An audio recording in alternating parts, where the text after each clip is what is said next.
نحمد نصلی علی رسول الکریم اما بعد اعوذ باللہ من الشیطان الرجیم بسم اللہ الرحمن الرحیم سیقول الذین اشرکوا لو شاء اللہ ما اشرکنا ولا آباؤنا ولا حرمنا من شیء کذالک کذب الذین من قبلہم حتی ذاقوا بأسنا قل هل عندکم من علم فتخرجوه لنا إن تتبعون إلا الظن وإن أنتم إلا تخرصون قل فلله الحجة البالغة ولو شاء لهداكم أجمعين قل هلم شهداءكم الذين يشهدون أن الله حرم هذا فإن شهدوا فلا تشهد معهم ولا تتبع أهواء الذين كذبوا بآياتنا والذين لا يؤمنون بالآخرة وهم بربهم يعدلون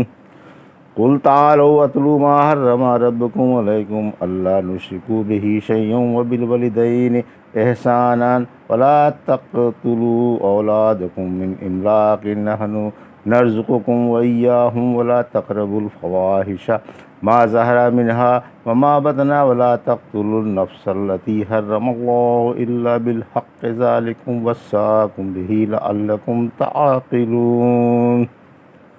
ابھی آپ نے سورہ انعام کی آیت 148 سے 151 کی تلاوت سماعت فرمائی۔ ان آیتوں کا ترجمہ اور تفسیر اس طرح: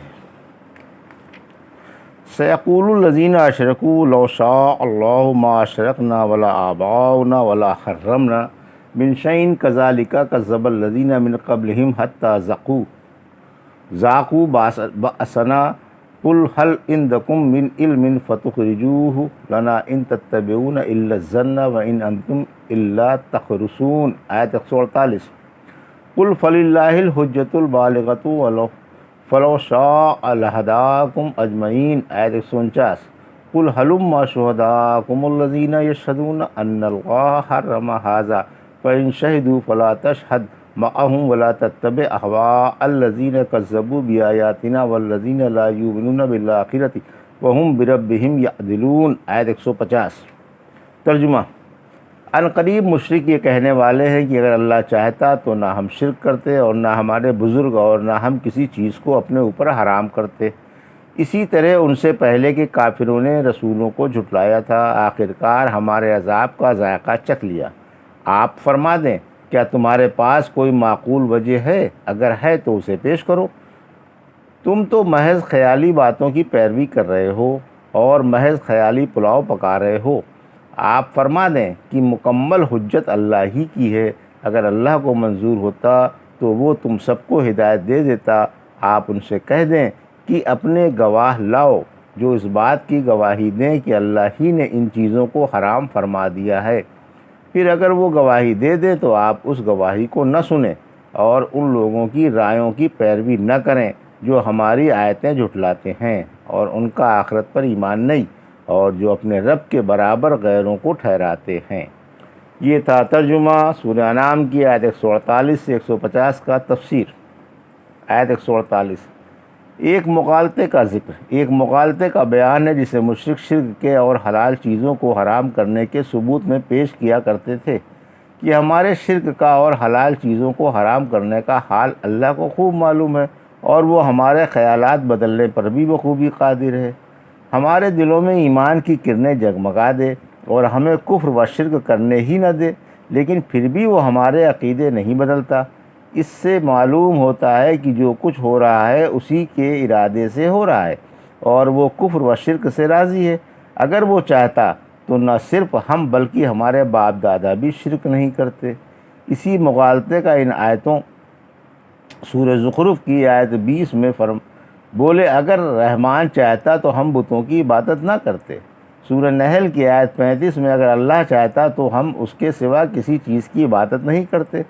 پہلے کافروں نے بھی ایسی ہی حرکت کی تھی میں بیان ہے۔ اللہ نے فرمایا اسی مغالطے سے پہلے لوگ گمراہ ہوئے تھے۔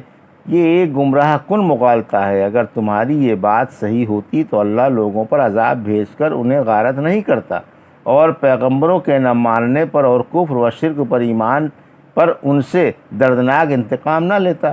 اچھا، اگر تمہارے پاس اس بات کی کوئی دلیل ہے کہ ہمارے شرک سے اللہ خوش ہے تو لاؤ کوئی دلیل دو، نہیں تو اوہام پرست ہو، گندے عقائد رکھتے ہو اور اللہ پر جھوٹ بول رہے ہو کہ شرک پر قدرت اللہ کی رضا کی دلیل ہے۔ پہلے کافروں نے بھی یہی کہہ کر رسولوں کی باتیں نہیں مانی تھیں اور کہا تھا کہ ہم بتوں کی اس لیے عبادت کرتے ہیں کہ یہ ہمیں اللہ سے ملا دیں گے، حالانکہ اللہ سے ملانے کی ان میں قدرت بھی نہیں، ملانا تو رہا درکنار یہ تو سن بھی نہیں سکتے۔ آیت 149۔ ہدایت و گمراہی رب کی حکمت پر موقوف ہے۔ ہدایت و گمراہی کی تقسیم میں بھی بڑی زبردست حکمت کار فرما ہے۔ اگر اللہ کو منظور ہوتا تو وہ تم سب کو ہدایت پر لے آتا، مگر کسی کو ہدایت دینا اور کسی کو نہ دینا رب کی حکمت کی کار فرمائی ہے۔ اگرچہ سارے کام اللہ ہی کے ارادے سے ہوتے ہیں، مگر اللہ ایمان و توحید سے راضی ہے اور کفر و شرک سے ناراض۔ معلوم ہوا کہ ہدایت و ضلالت میں بھی اس کی زبردست حکمت اور مکمل حجت کار فرما ہے۔ سورہ انعام کی آیت 38 میں فرمایا، اگر اللہ چاہتا تو سب مشرکوں کو ہدایت پر جمع فرما دیتا۔ سورہ یونس کی آیت 99 میں فرمایا، اگر آپ کے رب کو منظور ہوتا تو ساری دنیا والے ایمان لے آتے۔ سورہ ہود کی 118-119 میں فرمایا، اگر آپ کا رب چاہتا تو لوگوں کو ایک امت بنا دیتا، لوگ آئندہ بھی ہمیشہ اختلاف ہی کرتے رہیں گے، بحرز اس کے جس پر آپ کے رب کی رحمت ہو۔ اللہ نے لوگوں کو اسی واسطے پیدا کیا ہے اور آپ کے رب کی بات پوری ہو چکی کہ میں جہنم کو جنوں اور انسانوں سے بھر دوں گا۔ بات بھی یہی ہے کہ گنہگاروں کے پاس گناہوں کی کوئی وجہ معقول نہیں، البتہ اللہ کی عبادت کی معقول وجہ ہے اور اللہ کی حجت مکمل ہے۔ آیت 150۔ شرک و بدعت کی کوئی سند نہیں، اگر تمہارے گناہوں سے اور بدعتوں سے اللہ راضی ہے تو کوئی معقول دلیل لاؤ اور صفائی کے گواہ لاؤ جو اس بات کی گواہی دیں کہ جو کچھ تم نے اپنے اوپر حرام کیا ہے وہ اللہ ہی کا حرام کیا ہوا ہے۔ پھر اگر لوگ اس بات کی جھوٹی گواہی دیں تو آپ اس کی گواہی پر کان ہی نہ دھریں، اور کسی کو ان مشرکوں کے باطل خیالات کے پیچھے نہیں لگنا چاہیے، کیونکہ یہ لوگ بے ایمان ہیں اور غیروں کو اللہ کے برابر ٹھہراتے ہیں۔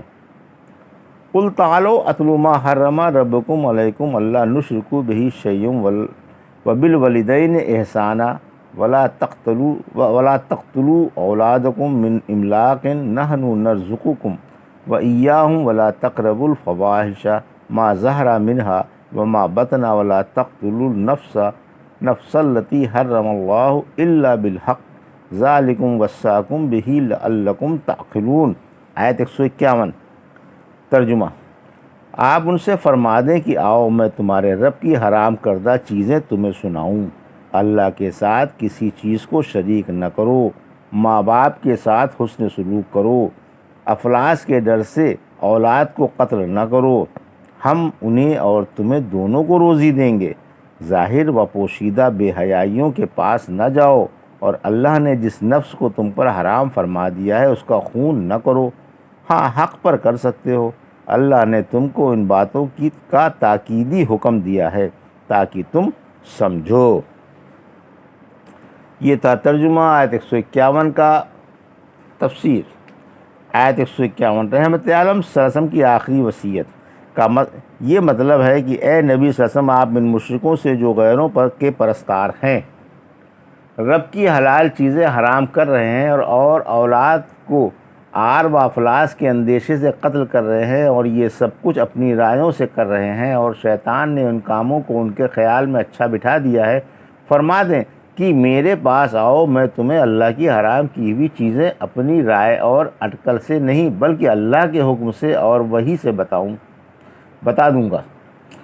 تمہیں شرک کی ممانعت، اللہ نے تم کو یہ تاکیدی حکم دیا ہے کہ اس کے ساتھ کسی کو شریک نہ بناؤ۔ اس آیت کے آخر میں فرمایا اللہ نے ان تمام باتوں کا تاکیدی حکم دیا ہے تاکہ تم غور کرو۔ ایک حدیث میں ہے، جو توحید پر مر گیا وہ جنتی ہے۔ رحمت عالم صلی اللہ علیہ وسلم نے فرمایا، اللہ کے ساتھ کسی کو شریک نہ کرو، اور اگرچہ تمہارے ٹکڑے ٹکڑے کر دیے جائیں، تمہیں تختے دار پر لٹکا دیا جائے اور تمہیں جلا دیا جائے۔ ماں باپ کے ساتھ حسن سلوک کا حکم، پھر فرمایا کہ تمہارے رب نے تم کو ماں باپ کے ساتھ احسان کا حکم فرمایا ہے۔ سورہ اسراء کی آیت 23 میں فرمایا آپ کے رب نے حکم دیا ہے کہ اس کے علاوہ کسی اور کی عبادت نہ کرو اور ماں باپ سے حسن سلوک سے پیش آؤ۔ اولاد کے ساتھ حسن سلوک کا حکم، پھر فرمایا افلاس کے ڈر سے اپنی اولاد کا خون نہ کرو، ہم تم کو اور ان کو روزی پہنچائیں گے۔ جس طرح ماں باپ کے ساتھ حسن سلوک کا حکم ہے، اسی طرح ماں باپ کو حکم ہے کہ وہ اپنی اولاد کو اس ڈر سے قتل نہ کریں کہ کہاں سے کھانے کو آئے گا۔ جاہلیت میں لڑکیوں کو شرم و عار سے اور لڑکوں کو فقر و افلاس کے ڈر سے مار ڈالا کرتے تھے۔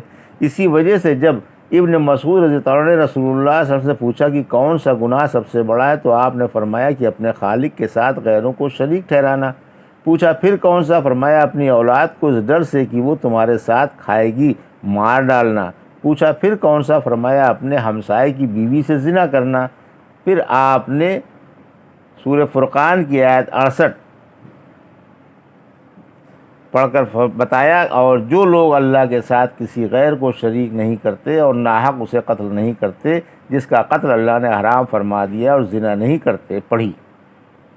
بے حیائیوں کے پاس جانے کی ممانعت، پھر فرمایا کہ آپ فرما دیں کہ میرے رب نے چھپی کھلی ہر طرح کی بے حیائی، گناہ کو اور ناحق ظلم و جور کو حرام فرما دیا ہے، اور اس کو بھی کہ اللہ کے ساتھ شریک کرو جس کی اس نے کوئی دلیل نہیں اتاری، اور اس کو بھی کہ اللہ پر جھوٹ بولو جس سے تم ناآشنا ہو۔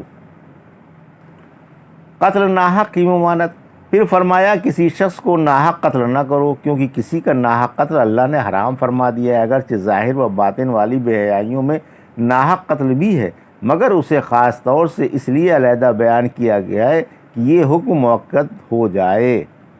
آپ نے فرمایا ایک کلمہ گو مسلمان کا خون بحث مندرجہ ذیل 3 صورتوں کے حلال نہیں: شادی شدہ ہو کر زنا کی صورت میں، کسی کو قتل کرنے کی صورت میں، اور اسلام سے مرتد ہونے کی صورت میں۔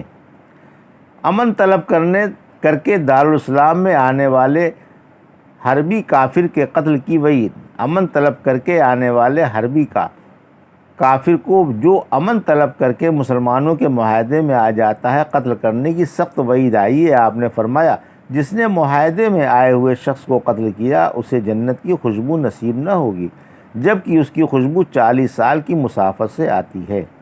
ایسے شخص نے اللہ کا ذمہ توڑا، اس لیے اسے جنت کی خوشبو بھی نصیب نہ ہوگی جبکہ اس کی خوشبو 40 سال کی مسافت سے آتی ہے۔ پھر فرمایا کہ یہ اللہ کی تاکیدی احکام ہیں تاکہ تم اس کے دین کو اور دینی احکام کو سمجھ لو۔ یہ تھا سورہ انعام کی آیت 148 سے 151 کا ترجمہ اور تفسیر جو بھی آپ نے سماعت فرمائی۔ بارک اللہ لی و لکم فی القرآن الحکیم ونفعنی وایاکم بآیات الذکر الحکیم۔